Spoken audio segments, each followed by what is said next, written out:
As we enter the final 10 nights of the holy month of Ramadan, we must ask ourselves, in these final 10 nights, are we rushing towards Allah subhanahu wa ta'ala's pleasure, or are we still hesitating? The holy month of Ramadan has been a time of reflection and growth. But the real challenge is carrying this transformation beyond this month. Are we guarding ourselves from Satan's influence, or are we leaving room for him to mislead us? Are we setting our sight on Jannah, or are we still attached to this temporary world? Today's supplication is a plea for a clear guidance toward what pleases Allah subhanahu wa ta'ala, and protection from Satan's whispers, and a final destination that is only paradise. Because the road we choose now will determine our place in the hereafter. Let's explore how this dua keeps us steadfast on the path of truth. On day 21 of the holy month of Ramadan, we recite the following supplication. Allahumma ij'al li fihi ila mardatika dalila, ولا تجعل للشيطان فيه علي سبيلا واجعل الجنة لي منزلا ومقيلا يا قاضي حوائج الطالبين.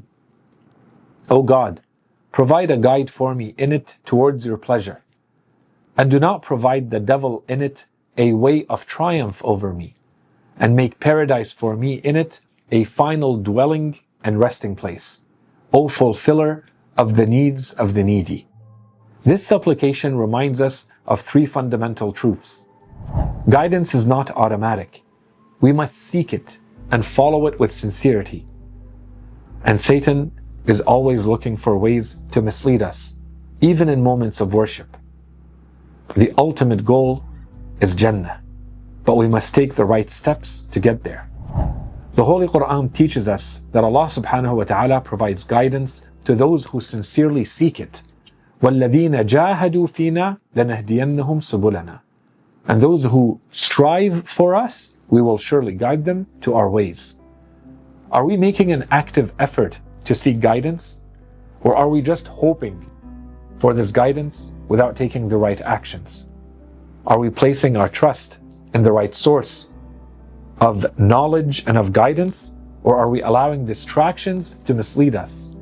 Today's dua is a plea to Allah subhanahu wa ta'ala to provide us with clear signs and guide us so that we do not go astray. We begin this supplication by asking, Allahumma ij'al li fihi ila mardatika dalila. O Allah, provide a guide for me towards your pleasure. What does it mean to seek Allah's pleasure? How do we know if we are doing what is truly pleasing to Allah subhanahu wa ta'ala? The Holy Quran reminds us, وَرِضْوَانٌ مِّنَ اللَّهِ أَكْبَرٌ, and a pleasure of Allah that is greater than anything else. But how do we attain this pleasure? By following the right guides.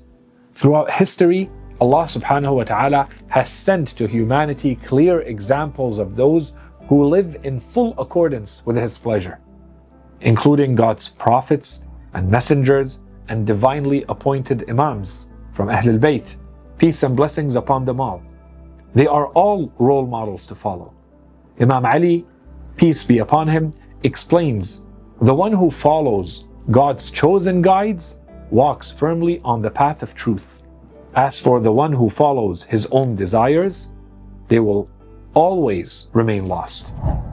Are we actively following the path of those whom Allah subhanahu wa ta'ala has chosen as guides for us? Is this reflected in our life choices and in the manner in which we live our lives? Or are we letting our personal preferences and desires shape our decisions? This dua reminds us to seek true guidance so that every choice we make leads us toward Allah subhanahu wa ta'ala's pleasure. This supplication then continues, وَلَا تَجْعَلْ لِلشَّيْطَانِ فِيهِ عَلَيَّ سَبِيلًا, and do not provide the devil in it a way of triumph over me. Satan does not rest. His mission is to lead us astray. He does not always attack directly. Sometimes his whispers are subtle. The Imams, peace be upon them, have warned us about the ways of the devil, saying, Satan does not always tempt you with great sins. Sometimes he only pushes you a little, convincing you that a small sin is insignificant. And with each small step, he leads you further and further away from the right path. One of the biggest openings for Satan is anger. One of our Imams, peace be upon him, says, indeed, anger is in fact a smoldering ember kindled by Satan, which keeps raging in the heart of the human being. And then he says, as one of you gets angry and his eyes get red and his veins swell, the devil creeps into him. Are we controlling our anger and desires? Or are we allowing Satan to use them against us? Are we keeping our hearts pure? Or are we unknowingly giving Satan space to work? This dua is a plea for Allah subhanahu wa ta'ala to shield us from Satan's whispers and deceptions, so that we do not fall victims to his tricks. The supplication then asks, وَاجْعَلِ الْجَنَّةِ لِي مَنْزِلًا وَمَقِيلًا, and make paradise for me in it a final dwelling and a resting place. Jannah is not just a reward, it is our true home. This life is supposed to be temporary, but our actions here determine our eternal place. The Holy Prophet, peace and blessings be upon him and his family, reminds us of what awaits us in paradise, saying, it will be said to the people of paradise, O dwellers of paradise, verily, you shall live and never die. You shall be healthy and never fall ill. You shall be young and never grow old. You shall be happy and never grieve. Is this not the true success we seek? Are we making choices today that will guarantee our place there?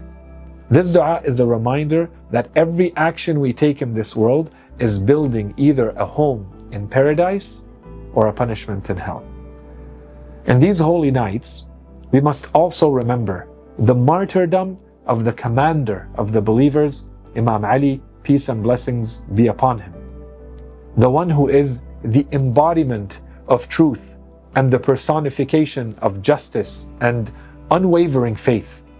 He lived for Allah subhanahu wa ta'ala's pleasure. He fought against the forces of falsehood and injustice tirelessly.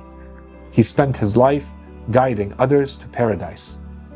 As we reflect on his sacrifice, we ask ourselves, are we walking the path that he paved for us? Are we standing for truth even when it's difficult? Are we striving for Jannah just as he did? And does he consider us worthy of being called his followers and his Shia? May Allah subhanahu wa ta'ala guide us towards his pleasure, protect us from the deception of Satan, and grant us the eternal reward of paradise. Because in the end, there is no greater loss than being shown the path to Jannah on the path of the wilayah of Imam Ali alayhi salam and choose to walk away from it.